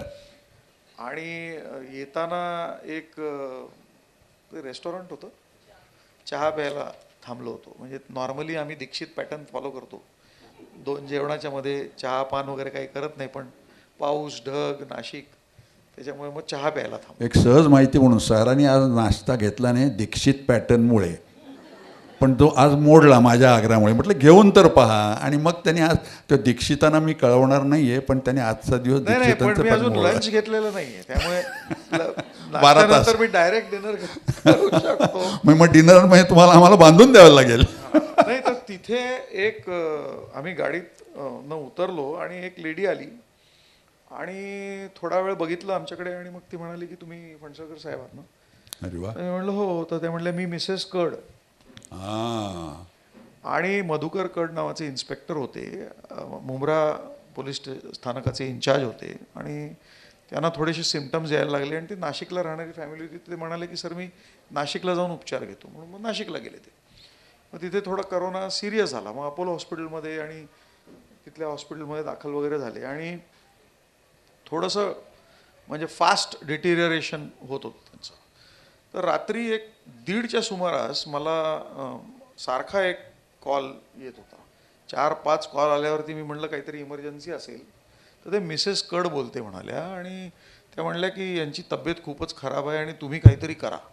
मी म्हटलं मी ठाण्याला आहे, मी डॉक्टर पण नाही आहे आणि ते तिथे हॉस्पिटलमध्ये आहेत आणि वी कॅन प्रे. काही औषध लागत असेल, ऑक्सिजन पाहिजे असेल आपण अरेंज करू. पण त्या म्हणल्या नाही नाही इथे थोडासा इश्यू आहे की डॉक्टर्स म्हणतायत की म्हणजे खूप सिरियस आहे आणि काही सांगता येत. आता नॉर्मली इथे कोणी डॉक्टर असतील तर माहिती नाही मला, पण असं सांगू नये असं माझं मत आहे. म्हणजे till the last one should fight on. पण आता त्यावेळेला डिस्ट्रिक्ट प्रोटोकॉल होता, म्हणजे एका डिस्ट्रिक्टमधला पेशंट हा दुसऱ्या डिस्ट्रिक्टमध्ये, आता पुन्हा सेवानिवृत्त झाले म्हणून सांगतो. तर मग मी त्यांना म्हटलं ठीक आहे मी बघतो काय करता येईल. आणि काही जणांशी बोललो मी. एकनाथ शिंदे साहेब पालकमंत्री होते आणि प्रवीण परदेशी साहेब म्युन्सिपल कमिशनर होते आणि 7 हिल्स हॉस्पिटलमध्ये त्यावेळेला थोडंसं पेशंट्स ॲग्रेसिव्हली मॅनेज होत होते. आणि मग आम्ही असा निर्णय घेतला की त्यांना तिकडनं इकडे शिफ्ट करायचा. आता तो निर्णय घ्यायला कोणी तयार नव्हतं, कारण ते माझ्या अधीनस्थ होते, ते नाशिकला होते. त्यामुळे नाशिकचे आयुक्त म्हणत होते की मी काही त्यांना इकडनं डिस्चार्ज देऊन पाठवू शकत नाही. आता मी म्हटलं की ठीक आहे मी हा डिसिजन घेतो की त्यांना, पण त्याच्यामध्ये प्रश्न असे होते की जर प्रवासामध्ये काही गडबड झाली तर त्याची तर जबाबदारी. ती जबाबदारी म्हणजे फार, म्हणजे मग सगळे नियम तोडले हे झालं काही, मग कुठल्याही लेवलला गेलं असतं. पण मला असं वाटलं की we have to take this chance. मग आम्ही त्यांना खूप मध्यरात्री शिफ्ट केलं 7 हिल्सला, सकाळी ॲडमिशन वगैरे, आणि 7-8 दिवसांनी ते कड साहेबांनी असं सांगतात की मी वाचलो तर फक्त फणसळकर साहेबांमुळे आज जिवंत आहे, त्याचं सगळं म्हणतात तसं श्रेय त्यांच्यामुळे. मी तुम्ही केलं ते खूपच आहे. हे बघा करता अनेक जणांना करायला म्हणजे संधी असते, पण ते ठामपणे करणं. आता थोडंसं तुम्ही नियमबाह्यसुद्धा वागून, पण ते शेवटी जीव महत्त्वाचा आहे. आणि तो कड, आणि आता मिसेस कड भेटल्यानंतर तुम्हाला आता ते त्याची थोडीशी आठवण सगळ्या प्रकरणाची झाली असेल. आपण थोडंसं जरा फास्ट घेऊया, कारण तुम्ही मला दिलं पुन्हा टाईमचं विचाराल मला तुम्ही. विवेकानंद वाचलेला आहे तुम्ही. दीक्षित पॅटर्न फॉलो करत नसल्यामुळे त्यांना भूक लागलेली असेल. आणि मी त्यांच्या भुकेचं तर बघतोच आहे मी, पण ती कलम नंतर लावूया आपण. पण उपमा छान होता. अरे घ्या. आपण त्यांना सांगूया. नाही, मला तो उपमा खाताना थोडं टेन्शन येतं, कारण तो जर नीट भाजला नसेल ना तर तो मला छान नाही लागत. ते खूप बघा मुश्किल होऊन जाते. तुम्ही तुम्हाला जे काही आजोबांचे संस्कार म्हणा किंवा मूळची बेसिक वृत्ती आहे, तुम्ही विवेकानंद वाचलेला आहे आणि विवेकानंदांचा विवेक हा अंगीकारलेला किंवा मनात भिजलेला असा माणूस आहे. पण मला एक सांगा की विवेक हा जो आहे तर मराठीत अनेक शब्द असतात. आपण म्हणतो सत्सत विवेक बुद्धी, सत्सत येते. आणि दुसरं इथे कृष्ण तर सांगतो सारासार विवेक करावा. ऑडिटसाठी आम्ही जेव्हा ह्याला गेलो होतो कच्छ रण वगैरे तिकडे, तर तिकडे एक गुजराती माणसाकडे आम्हाला राहायला लागायचं. देना बँकेचं ऑडिट होतं. तर म्हटलं रणछोडदास नाव कसं काय आलं आहे, तर म्हणजे Krishna was most practical person. एरवी तो अर्जुनाला युक्ती सांगायचा, असं करायचं सगळं. पण त्या दिवशी त्यांनी बघितलं आपल्याकडे बाबा एक समजा 2000 सैनिक आहेत. आवाज काय येतो आहे? 2000 सैनिक आहेत आणि अचानक कौरवांचे तिकडनं कुठेतरी 25,000 सैनिक येत आहेत. तर अर्जुन म्हणाला नाही नाही आपण लढूया, आपण मागे नाही जायचं. कृष्णाने सांगितलं आत्ता काय अर्धम त्यजेती म्हणतात ना तसं, मग आता काय करायचं म्हणजे यू टर्न घेऊन पळून जाऊया. तेव्हापासनं कृष्णाचं नाव रणछोडदास असं आलं आहे. हा प्रॅक्टिकल डिसिजन होता.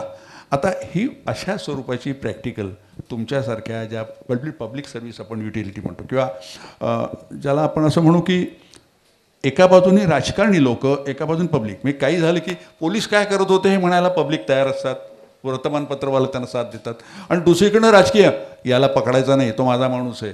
अशा ह्या डबल प्रेशरखाली काम करताना मी तुम्हाला आता निवृत्त झालाय म्हणून विचारतोय, उत्तर द्यायचं असेल तर बघा. हे तुमची फार पंचायत, तुमची थोडक्यात म्हणजे साध्या भाषेत बोलायचं कळणाऱ्या की तुमच्या त्या काय म्हणतात त्याला आपण काय म्हणतो सँडविच त्या टाईप परिस्थिती होती किंवा काय, म्हणजे प्रेशर शासनाचं सुद्धा आणि प्रेशर याचं सुद्धा. असं आहे की ही जबाबदारी, पोलीस खात्यामधली जबाबदारी ही सँडविचपेक्षाही भयंकर आहे.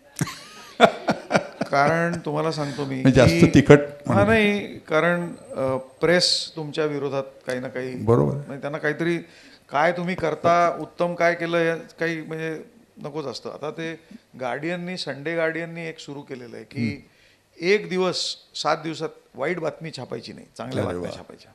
पण अदरवाईज नॉर्मली तुम्ही जर बघितलं तर काहीतरी सनसनाटी किंवा असंच चालू असतं प्रेसचं. फॉल्ट फाइंडिंग मेंटॅलिटी प्रेसचं तसं आहे, पब्लिकचं तसं आहे, ज्युडिशियरी. आता माझे मेव्हणेच जज होते, त्यांना मी नेहमी जस्टिस इनजस्टिस करू नका असं प्रत्येक वेळेला 1000 वेळा तरी म्हटलं असेल आत्तापर्यंत भेटलो की मी तेच बोलतो. आणि ते इतके सज्जन आहेत की ते नेहमी ऐकून घेतात.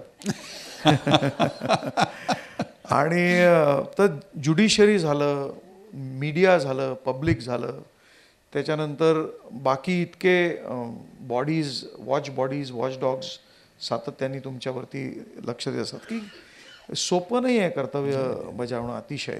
आणि तुम्ही म्हणता त्याप्रमाणे प्रेशर्स पण असतात कधी कधी, पण ते आहे की तुम्हाला त्यातनं योग्य मार्ग काढणं हेच तुमचं कौशल्य असतं. आणि कायदा न तोडता, कारण मी नेहमी म्हणतो की म्हणजे कुठेही आता रस्ता रोको वगैरे झालं, काल परवाच काहीतरी जुन्नरला थोडासा प्रॉब्लेम झाला होता मला वाटतं, आणि खूप लोकांना 1-2 तास, 3 तास, 4 तास, तुम्हाला बऱ्याच जणांना अनुभव असेल की 50 लोक येतात, रस्त्यावरती बसतात, आणि त्याच्यामुळे 500 गाड्या ज्या आहेत, आता ह्या ज्या 500 गाड्या आहेत हे कायदा पाळणारे लोक आहेत, आणि ते 50 जे आहेत ते कायदा मोडत असतात.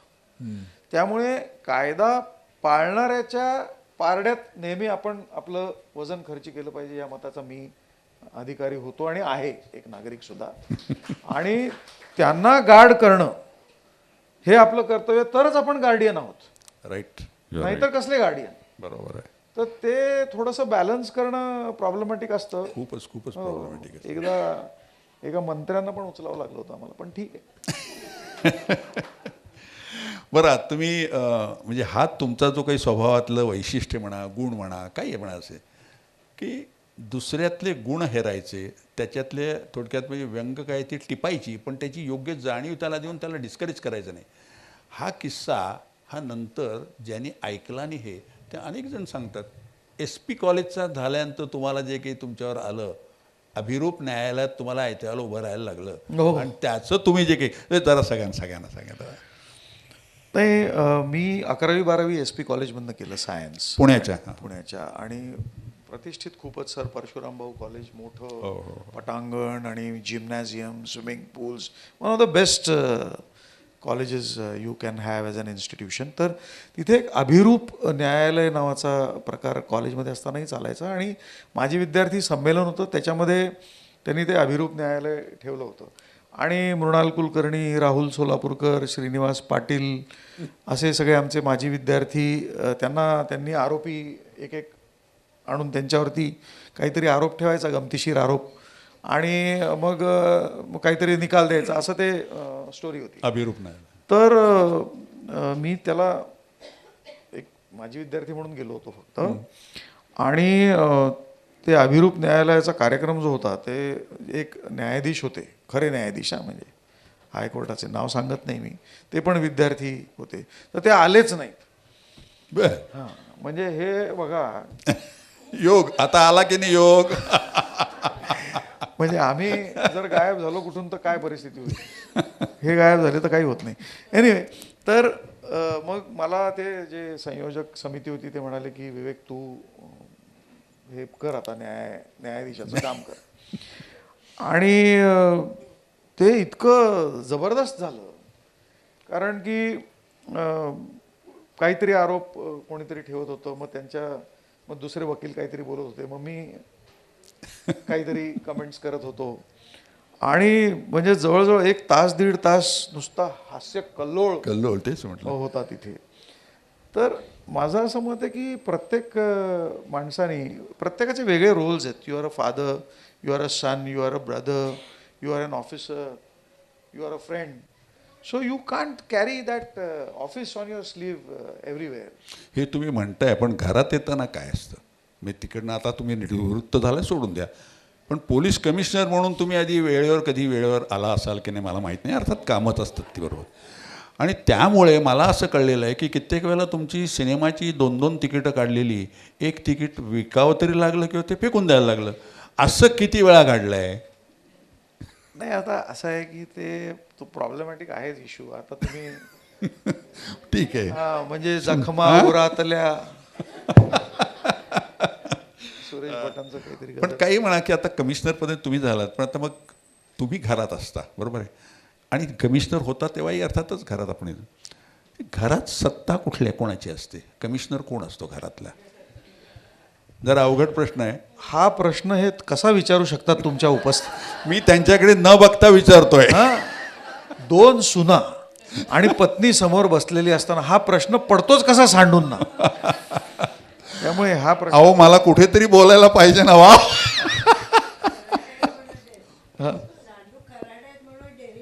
अच्छा, हे आता ही ज्ञाती नाही, इथे जमलेली ज्ञाती एकच, सारस्वतांची. सरस्वतींचा ज्यांच्यावर आशीर्वाद आहे असे सगळे साहित्यप्रेमी आणि कलावंत कवी वगैरे अशा सारस्वतांची आहे. इथे कराडे नाही, कोकणस्थ नाही, काही नाही. कारण हे बाजू तुझीच घेणार, कारण ते कराडे आहेत.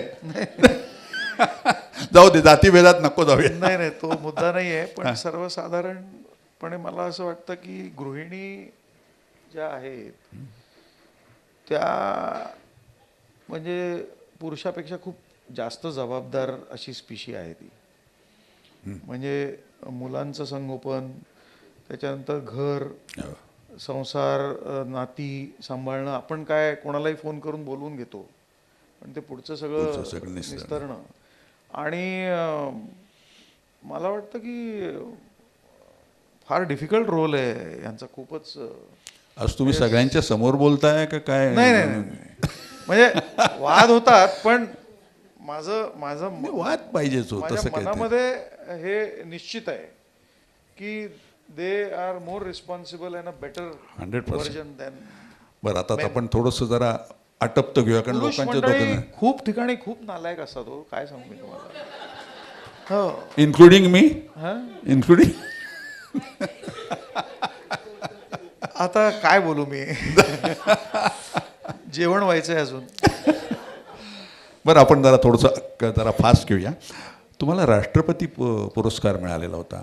लोकांना एखादा राष्ट्रपती पुरस्कार तरी ते बिल्ल्यासारखं आयुष्यभर राष्ट्रपती पुरस्कार, तुम्हाला तो 2 वेळा मिळाला. थोडक्यात जर आम्हाला सांगाल का 2 कुठल्या ड्युटीबद्दल मिळाला?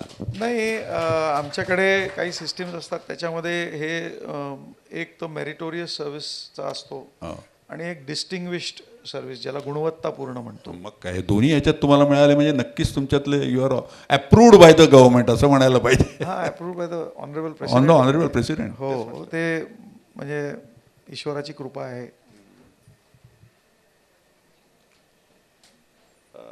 आता पुढं मला जरा घरगुती थोडंसं आवडेल तुमचं, की आजोबांच्या लाडामुळे तुम्ही बिघडले नाहीत, पण कुठेतरी राग आल्यानंतर आजोबांना सुद्धा तुमचं वागणं पटलेलं नसेल तेव्हा तुम्हाला आजोबा काय छड्या मारायचे का शिक्षा वेगळी द्यायची? आम्हाला कधी हात लावला नाही कोणीच घरी. आई वडील कोणी आमच्या घरी, म्हणजे आम्ही पण कधी मुलांना अजिबात, म्हणजे मला नाही आठवत मी हात उगारलेला आहे मुलांवर. पण त्यामुळे मुलं बिघडली का चांगली राहिली? नाही, उत्तम आहेत दोघंही. माझी मुलगी. पण मग छडी लागे छमछम वगैरे गाणी ही काय नुसती म्हणायची असतात? नाही, ते काय आहे की ज्याला छडी हवीच त्याला छडी द्यायची. हा, म्हणजे खूप रेअरेस्ट ऑफ द रेअर असू शकतं, किंवा मग तो जो शिकवणारा आहे तो बरोबर नाही आहे, त्यामुळे तो छडीचा वापर करतो. म्हणजे मला असं वाटतं की असं काही झालं नाही, पण धाक त्यांचा प्रचंड. म्हणजे आमच्या घरी नाही, त्या अख्ख्या वस्तीमध्ये त्यांचा भाग होता. आणि म्हणजे ते खूप शिस्तीचे बघूनच ओके व्हायचं. म्हणजे आम्ही तर जर असं बघितलं की त्या नजरेने समजायचं की काहीतरी आपलं चुकलंय आणि इकडनं आता निघायची वेळ झालेली आहे. म्हणजे हिंमत नव्हती कोणाची बोलायची. पण आता तुमचं आता पण मी बोलायचं आणखीन एक सांगतो, ते सुनील गावस्कर माझे खूप चांगले मित्र आहेत आता, आणि मी त्यांना पण हा किस्सा सांगितला. तर गावस्करचे ते खूप फॅन होते. आणि गावस्कर खेळायला आले ते 70मध्ये 73-74मध्ये black and white TV TV आला. आला. ते मॅच 71 टेस्टची 72 वगैरे सगळी चालायची. आणि पाकिस्तानची सिरीज होती, फैसलाबादची मॅच. गावस्कर 97 वरती आऊट झाले होते.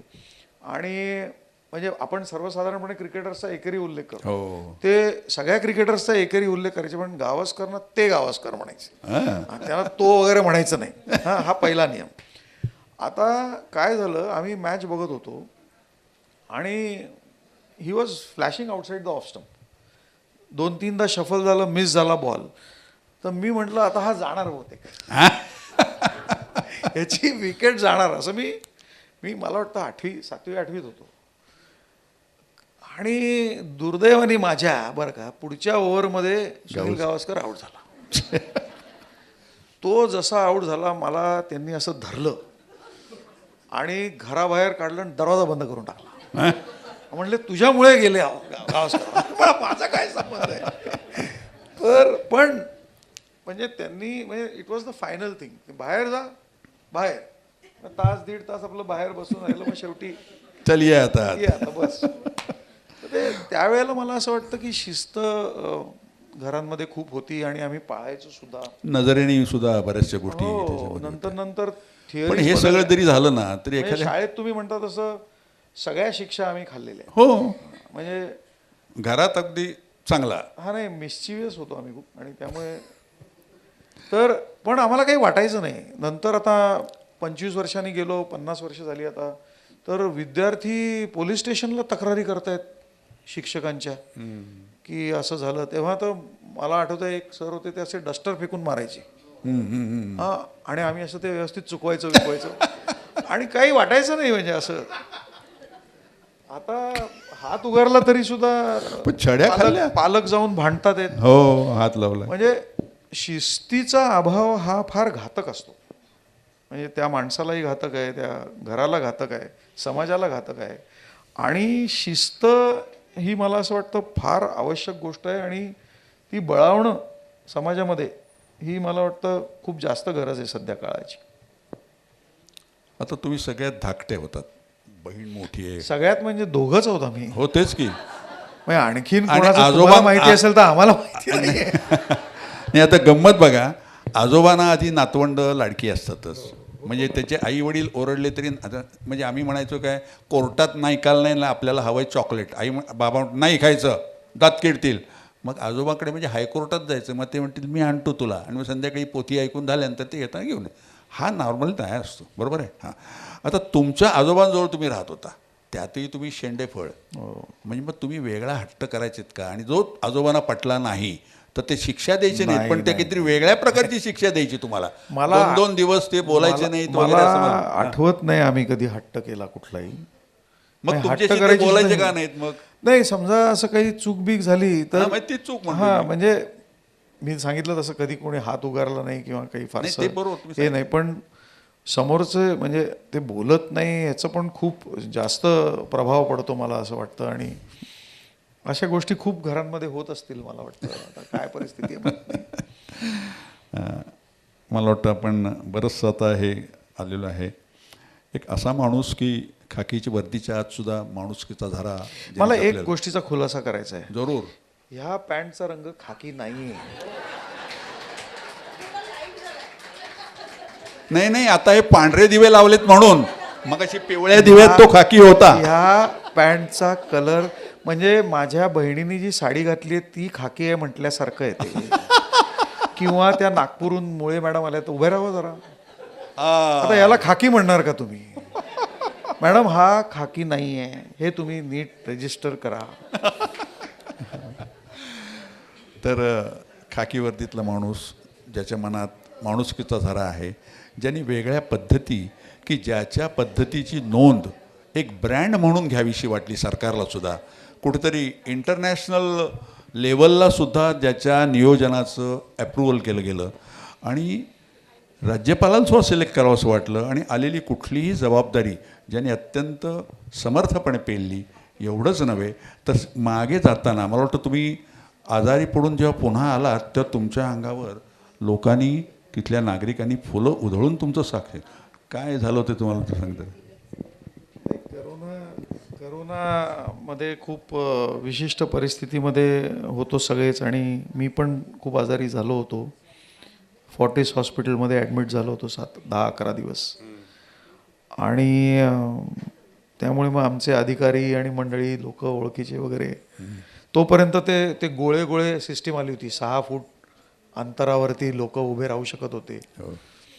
तर ते ठीक आहे, म्हणजे ह्या गोष्टी लोकांना तुमच्याबद्दल थोडंसं वाटतं म्हणून नाही, करतात. नक्की, म्हणजे कुठेतरी शेवटी ते दिल्याशिवाय हे येत नाही म्हणतात तसं तुम्ही कुठेतरी एकदा आपुलकी, प्रेम, माणुसकी जी दाखवलीत त्याचं ते सॉर्ट ऑफ अ रिझल्ट. आणि अशा नाही, पण स्वरूपात आमच्या घरामध्ये माझी बायको, मुलगी आणि मुलगा हे तिघही असं मानतात की मी खूप खडूस आहे किंवा काय शब्द वापरलाय ते तिघांचं काहीतरी साहित्य संमेलनात जर हा शब्द नाही, जरा- ते तिघही असे काही गोष्टी म्हणजे ज्या त्यांना इथे पोलिसी दाग दिसला की नाही, खडूस हा शब्द आपण नाही म्हणजे त्यांना चुकीची गोष्ट काहीतरी हवी असते जी बरोबर नसते. आता म्हणजे 1-1:30 वाजता रात्री आईस्क्रीम खायचंय वगैरे, म्हणजे हे काय माणसाला आम्हाला वाटतं. परवा नाही, आता वर्ल्ड कप जिंकला, आम्ही म्हटलं आम्ही ऑर्डर केली आणि तो आला, तो घेऊन घ्यायचं नाही, आईस्क्रीम नाही खायचं, आपण हा, म्हणजे- सेलिब्रेट नाही करायचा. अशा बऱ्याच गोष्टी आहेत. ही खूप छोटी गोष्ट आहे.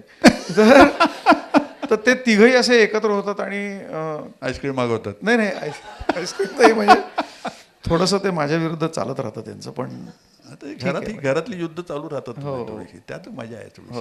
हो मागाशी आपण एक प्रश्न विचारला होता, त्याचा आपण थोडंसं समरी घेऊया आणि नंतर मला वाटतं हे कणिकेंद्र सगळंच आता वेळेत होत आहे. अजूनही तुम्हाला काही सांगावं असं वाटतंय? व्यक्ती म्हणून बरंचसं कळलेलं असावं, पण कोणाला मला असं वाटतं की आपल्या समाजामध्ये थोडासा कृतज्ञतेचा अभाव आहे. आपण खूप सगळ्या गोष्टी गृहीत धरतो, म्हणजे घरात सुद्धा गृहीत धरतो, आईला गृहीत धरतो, बहिणीला गृहीत धरतो, मुलांना गृहीत धरतो.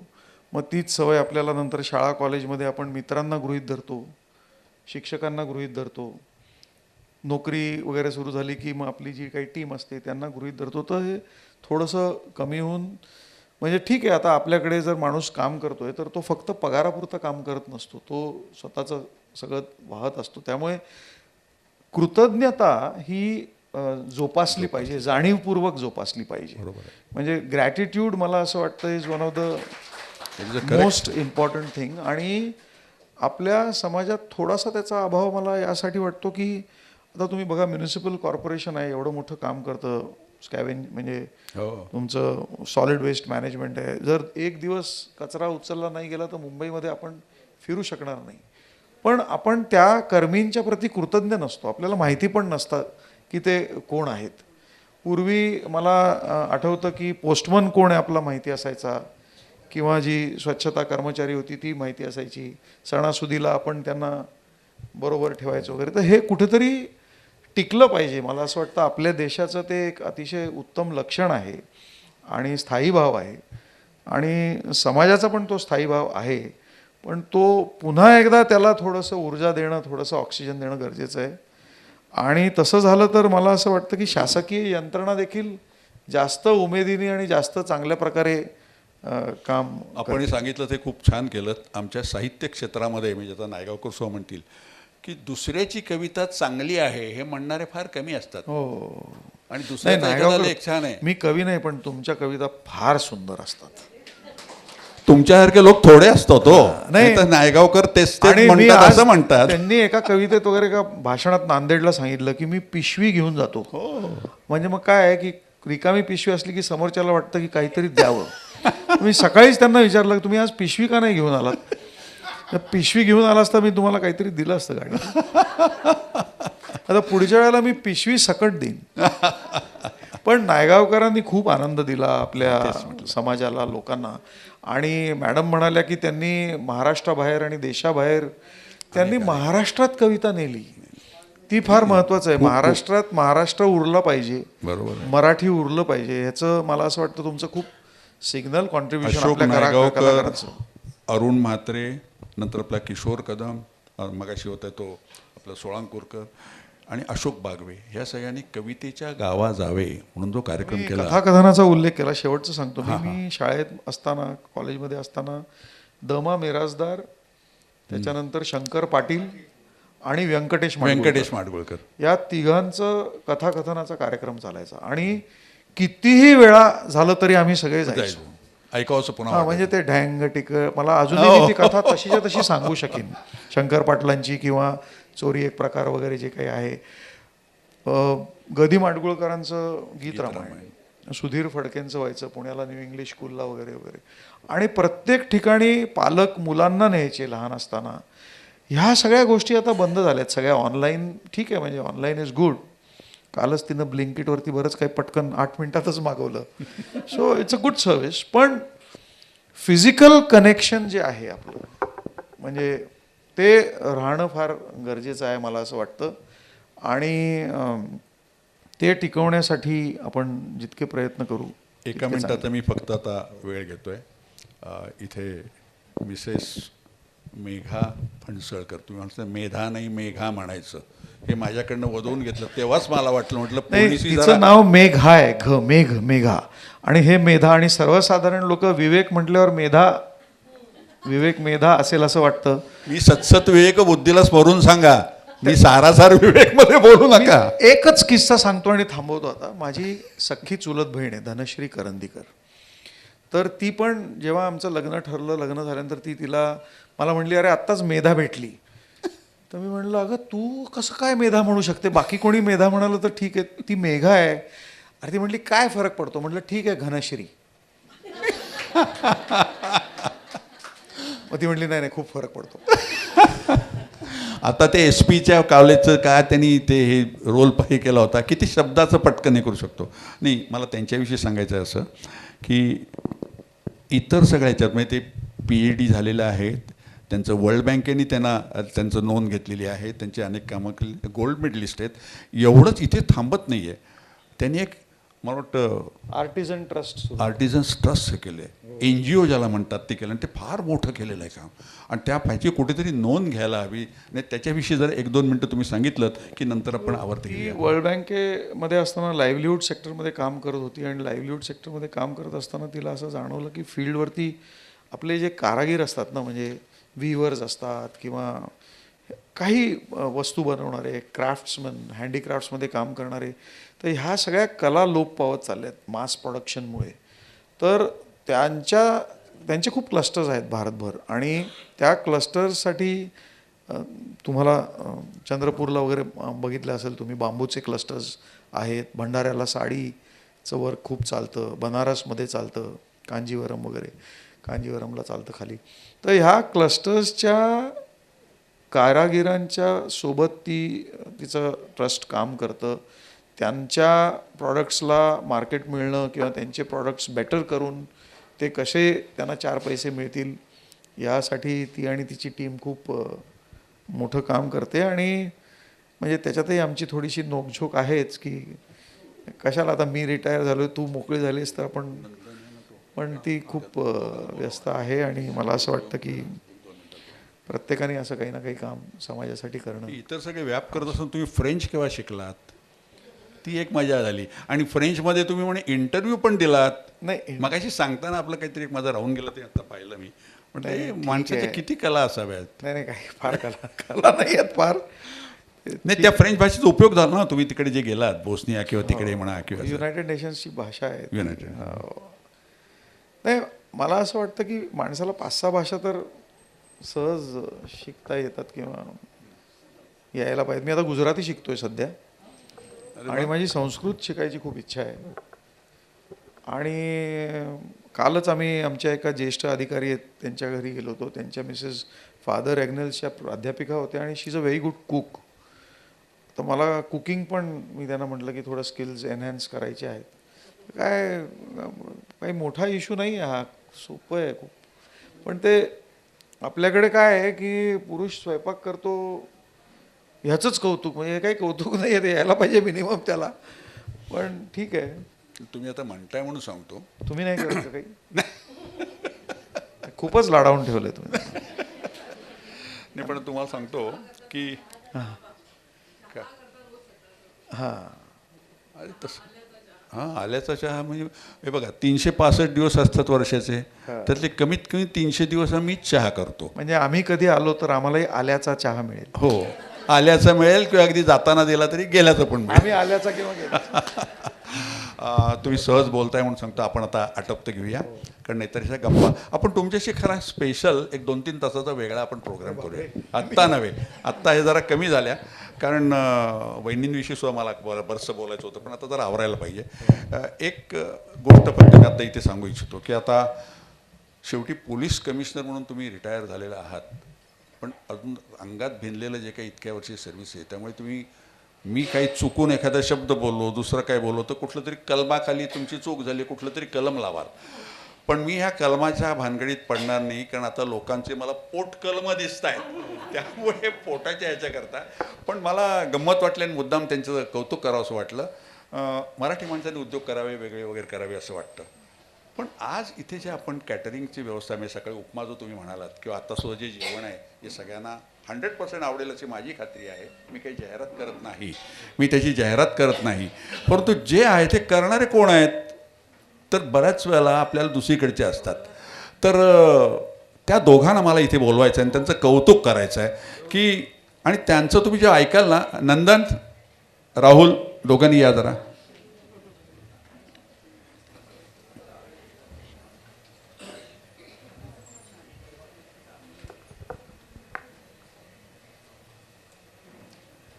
हे जे येत आहेत नंदन जोगळेकर या आणि राहुल गुर्जर, जरा एक मिनिट तुम्ही दोघे उभे राहा. हे जरी कॅटरिंग कॉन्ट्रॅक्टर म्हणून काम करत असले, स्पाइसअप म्हणून त्यांचं ठाण्याला आहे, पण त्यांची क्वालिफिकेशन केली की माणसं किती काय करतात. हा चार्टर्ड अकाउंटंट आहे, ह्याच्यावर विश्वास बसेल. आणि हा MBA झालेला, मार्केटिंग झालेला आहे. ही मराठी मुलं काहीतरी वेगळं करायचं म्हणून त्यांनी आवडीचे, म्हणजे शाळा दोस्त असल्यामुळे त्यांनी ते करायचं ठरवलं. त्याच्यात प्रगती करतायत आणि आज स्पाइसअपकडनं मोठमोठे ऑर्डर्स आहेत. मी त्याला म्हटल्यानंतर म्हणला, आनंद काका मी नक्की तुमच्याकरता करणार. आणि आपली मुलं जी करतात ही पुढे काहीतरी आपण उद्योग, आज त्यांच्याकडे 12 माणसं रेग्युलर नोकरीसाठी आहेत. हा जो रोजगार निर्माण करणार आहे, त्याला तुम्ही स्टार्टअप म्हणा काही म्हणा, पण एवढी शिकलेल्या मुलांसह करावं असं वाटतं. ही खूप चांगली गोष्ट आहे. हे तुमच्यासमोर आणायचं होतं. आता बाकीचं पोटकलम काय असेल ते आता समजून घेतील. आम्ही एक छोटीशी भेट त्यांना आम्ही देणार आहोत, कौतुक म्हणून देतोय.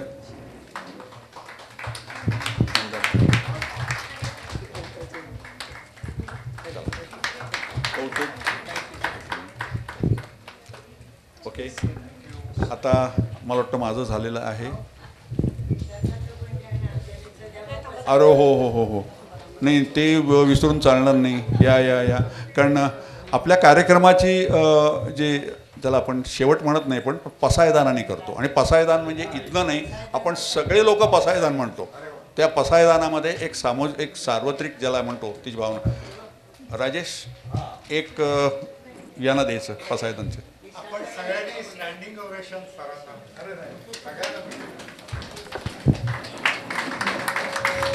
काय गप्पांमध्ये आपण हे फणसळकर असे काही गुंतवतात की आमच्याकडनं काही काही चुका होतात. विशाखा कुलकर्णी, विशाखा.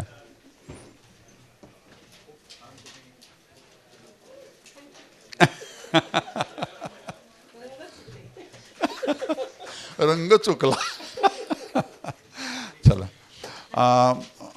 आमचे स्वयंसेवक आहेत ते सगळ्यांना पसायदान देतातच आहेत. आपण आता कार्यक्रमाची अखेर. हां, एक मिनिट 2च मिनिट घेते मी. मागच्या वर्षी 8 डिसेंबर 2024ला सांडू सरांच्या 3 पुस्तकाचं प्रकाशन या ठिकाणी झालं.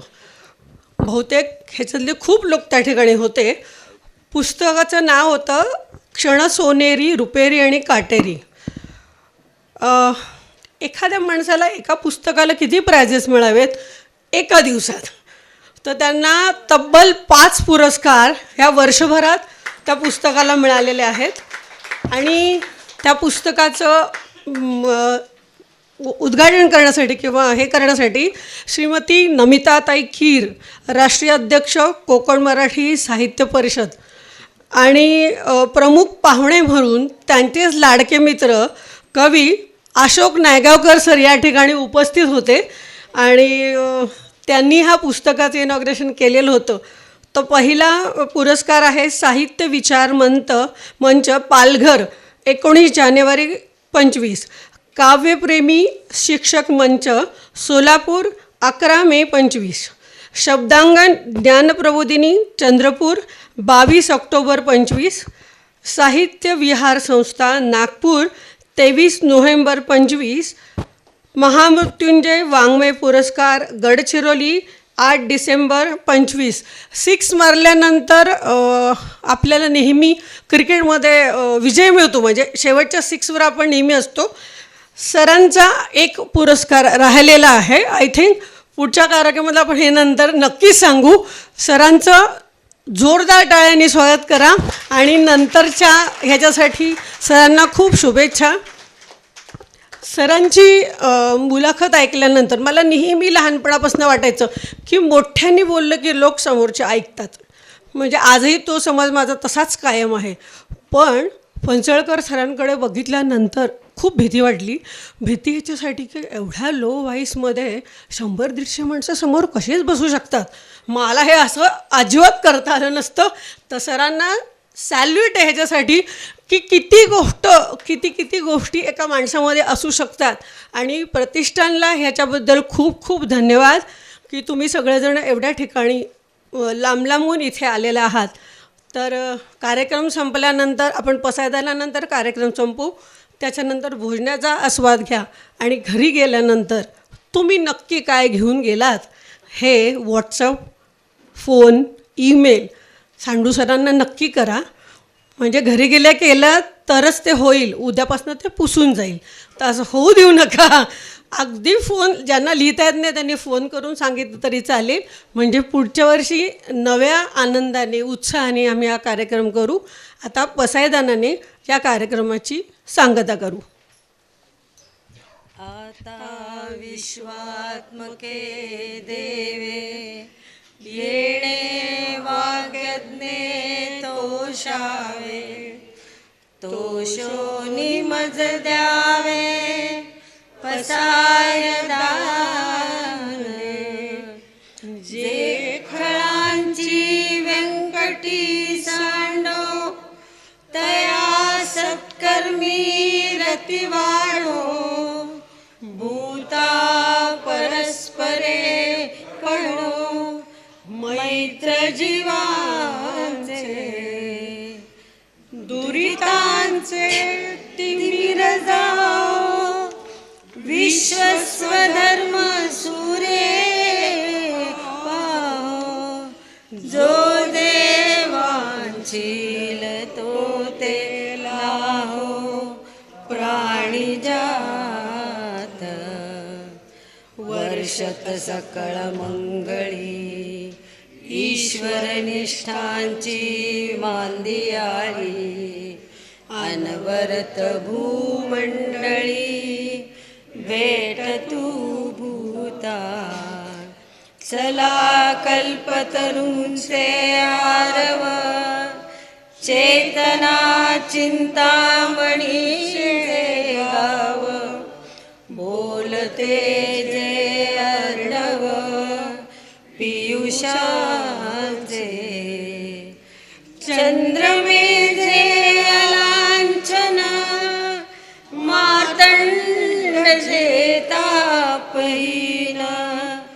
ते सर्वही सदा सज्जन सोय रे हो तू. किंबहुना सर्व सुखी पूर्ण होनी तिनी लोकी.